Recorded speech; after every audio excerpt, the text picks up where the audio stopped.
Hey guys, I'm Naya and welcome back to the channel. For today's video, it's just going to be a quick one. Ghosts from the Past, the second haunting, the entire set got leaked in a very random YouTube video actually, where the person was just sort of throwing cards on the table and showing us what is going to get printed, which is very funny. But yeah, we need to go over all of that, and I want to know your thoughts and opinions. Which cards are you most interested in if you're going to be picking up the set? Which ghost rares are you most looking forward to? All of that, let me know down in the comment section.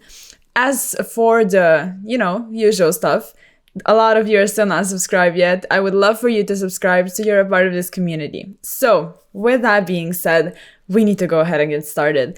First of all, looking at the ghost rares, we have Blue Eyes, Red Eyes, Dark Magician Girl, Cyber Dragon, Dark Arm Dragon, Sphere Mode, the Blue Eyes Ultimate Dragon, Red Dragon Archfiend, and the Eye of the Mayas. So most of these cards obviously are meant for the players of the previous years, for the nostalgic feel, for the collector's value, for all of that, just for, it's just nostalgia basically, and I have no issue with that. I think it's amazing. All of these cards are getting a ghost rare printing.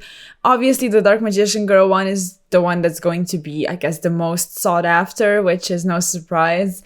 The Sphere Mode was a bit of a surprise though, but obviously, with the Raw having a ghost rare printing, it only makes sense. So things kind of start just falling into place when it comes to that. Everything is getting a ghost printing, which is also dope.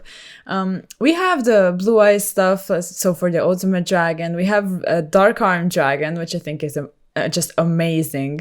Then the Eye of the Mayas is sort of kind of random, but it's whatever. A good product should have collector's value, competitive value, and also, just value when it comes to prices dropping, even for cards that sort of aren't on the competitive sphere, if that makes sense. And if this set has anything, this is what it has. It really feels like, they're looking at cards that really rise up in value on the secondary market. And I think it's amazing that they're actually taking this into consideration.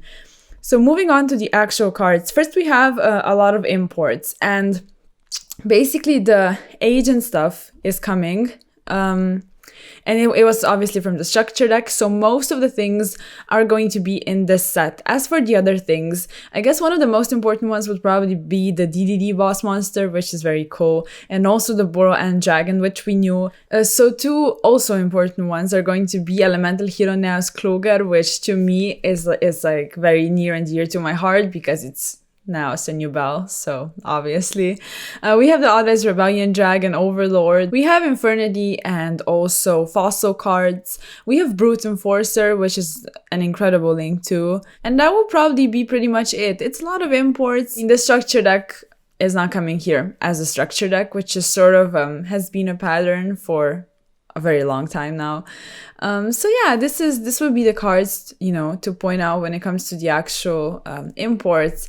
But moving on to the reprints, it's very, very mind-blowing actually how many of the expensive cards that had no business of being that expensive, they decided to put in this set. We have Vision Hero Faris, which Faris and basically everything hero related was expensive for a very long time for almost absolutely no reason. And I remember getting Faris for €3 a copy when it first dropped, which is amazing looking at it now. So yeah, I think this is nice. It's just very, very nice that Hero is sort of getting more available when it comes to the actual price tag, since it's not one of the best decks. We have Ghost Trick stuff. We have DDD stuff, which we already knew that for the Divine King Zero Rage. Also, Copernicus is getting a reprint, which is, it's not that it's that expensive, but everything else is so cheap that it's not needed for Copernicus to be as expensive as it is, but with only one printing, it just makes sense. Then we have the Tiny stuff getting just, upgrades, which is very nice. Why would you want to play a rare Vishuda if you can play an ultra Vishuda? Basically any kind of Tiny, but it's just what came to mind first. So then moving on to the generator stuff. Generator and a lot of things actually also on the other pages of the pictures you see on the screen are very expensive, just you know, just cause, basically. So it's nice that they are getting a reprint as for, you know, the generator stuff. As for the Whitebeard, which is for Plunder Patrol, Aluber, the reprint we already knew about, so this is nice. And also holo printings for other Despia stuff. Then moving on, we have Galaxy Soldier. So this is one of the big ones. Galaxy Soldier, also one of those cards, very high up in value, just, you know, because it just was. So now hopefully it's not going to be as expensive anymore. Then a couple other cards, you know, like a Dotscaper, you know, 001. We have Retaliating Sea, just a bunch of these cards.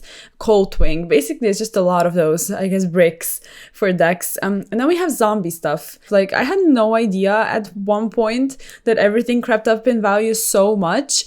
But yeah, now it's going to settle down, which is very nice. Then we have Edition, which I had no idea it was that expensive. I legit looked it up and was amazed. So yeah, you know, math stuff. Then we have Ready Fusion stuff. Also very nice. It's, you know, getting holo reprints.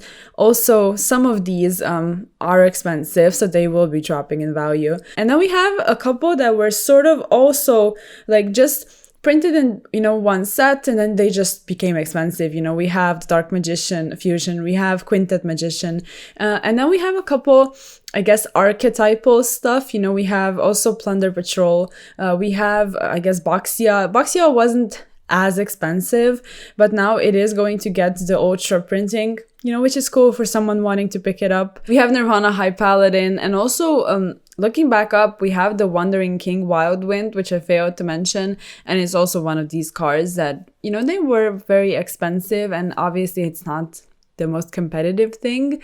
But as mentioned before, you know, a good set needs a bit of everything.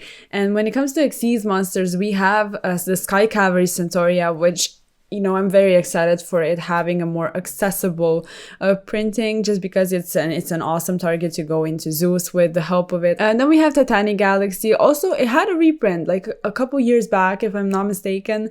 And it's not as expensive as it used to be, but still, you know, could go down in value. Also, Dugaras. We knew about Draglubion. We also have, you know, another Matmech card. And then the Fiber. We knew about the Fiber, and also Vampire Sucker. And then moving on to the spells, I wouldn't say any of these are, you know, sort of like a big surprise or anything really demanded, but I guess we have Zombie World, we have the Boss Stage, what else do we have? We have the Theater, we have Domain, just a bunch of field spells, honestly. And also in connection with everything DDD, we have the Contracts. And now here we have a couple cards getting holo printings, like the Yangtze Trap, all of that. And also the Heavenly Dragon Circle, actually, for anyone playing this card still in Sword Soul. So yeah, looking at the set overall, like, going over it once more, we have everything. We have, you know, the dope imports. We have a couple cards that really, like I said before, had no business being as expensive as they were. And everything is sort of, I love the fact that it's tailored towards specific archetypes that maybe aren't as competitive. Looking at, it's not that they're bad by any stretch of the imagination, like something like Plunder Patrol, which is really just becoming better and better because of the Brave stuff. And also Hero, you know, you should not sleep on Hero. And Hero stuff, Plunder Patrol stuff, Generator stuff, like all of that, DDD stuff, also the Aluber reprint is amazing. But all of that getting more accessible. The zombie stuff, like, it's just nice. This set just feels so nice. Everything is, you know, there's something for everyone in here. And also if you actually want to get the box, you know, and try to pull a ghost rare, obviously there's hype in that also, you know. I'm excited for all of these ghost rares. And then what else? A Cupid Bitch is getting a reprint, you know. Why would you play a common? You can play the Ultra, which is nice. I'm excited for it. And yeah, we're slowly approaching the actual release dates, so I'm very excited. And please let me know which cards are you most looking forward to. Which cards will you maybe be picking up that are more accessible right now? And also talk to me about the new imports. What are you excited about? All of that. And yeah. With that being said, if you liked the video, make sure to like it, give me a sub, check out all of the social media, and I'll see you in the next one. Peace!